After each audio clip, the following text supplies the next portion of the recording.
मत्ती की इंजील 17वां बाब। 6 दिन के बाद यीशु ने पतरस और याकूब और उसके भाई यूहन्ना को हमरा लिया और उन्हें एक ऊंचे पहाड़ पर अलग ले गया, और उनके सामने उसकी सूरत बदल गई और उसका चेहरा सूरज की मानित चमका और उसकी पोशाक नूर की मानित सफ़ेद हो गई। और देखो, मूसा और एलिया उसके साथ बातें करते हुए उन्हें दिखाई दिए। पतरस ने यीशु से कहा, ऐ खुदावन, हमारा यहाँ रहना अच्छा है। मर्ज़ी हो तो मैं यहाँ 3 डेरे बनाऊँ, एक तेरे लिए, एक मूसा के लिए और एक एलिया के लिए।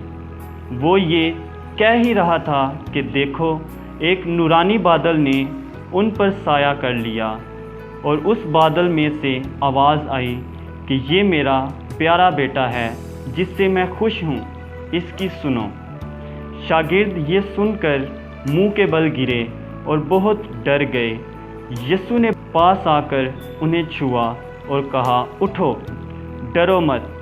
जब उन्होंने अपनी आंखें उठाईं तो यीशु के सिवा और किसी को ना देखा।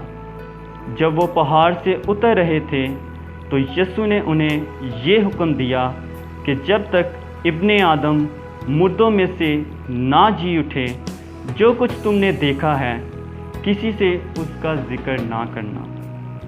शागिर्दों ने उससे पूछा कि फिर फ़की क्यों कहते हैं कि एलिया का पहले आना ज़रूर है।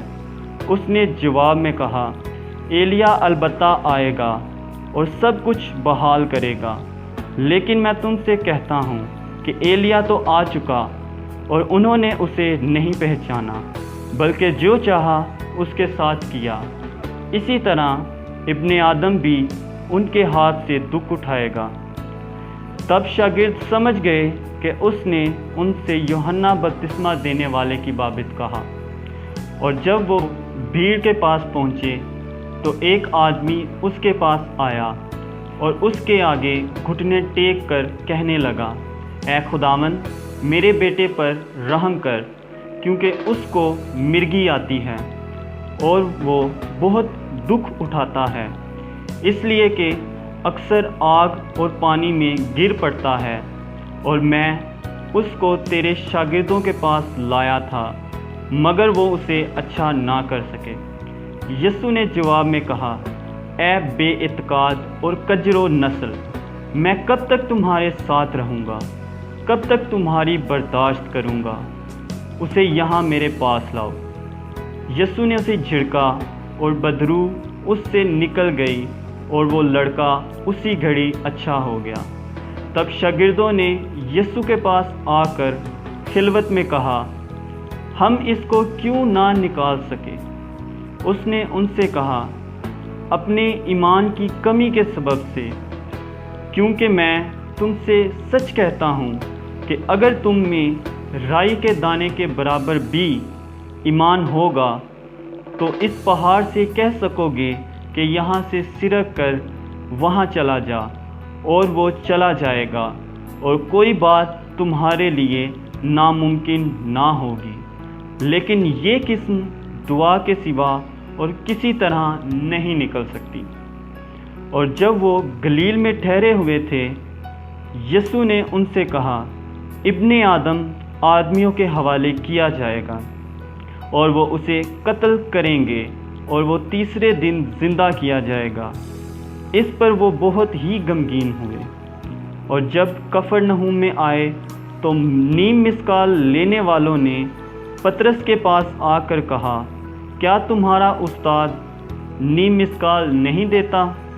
उसने कहा, हाँ देता है। और जब वो घर में आया तो यीशु ने उसके बोलने से पहले ही कहा, ऐ शमौन, तू क्या समझता है? दुनिया के बादशाह किन से महसूल या जजिया लेते हैं, अपने बेटों से या गैरों से? जब उसने कहा गैरों से, तो यीशु ने उससे कहा, बस बेटे बरी हुए, लेकिन मुबादा हम उनके लिए ठोकर का बाइस हों। तू झील पर जाकर बंसी डाल और जो मछली पहले निकले उसे ले, और जब तू اس کا منہ کھولے گا تو ایک مسکال پائے گا، وہ لے کر میرے اور اپنے لیے انہیں دے۔ آمین۔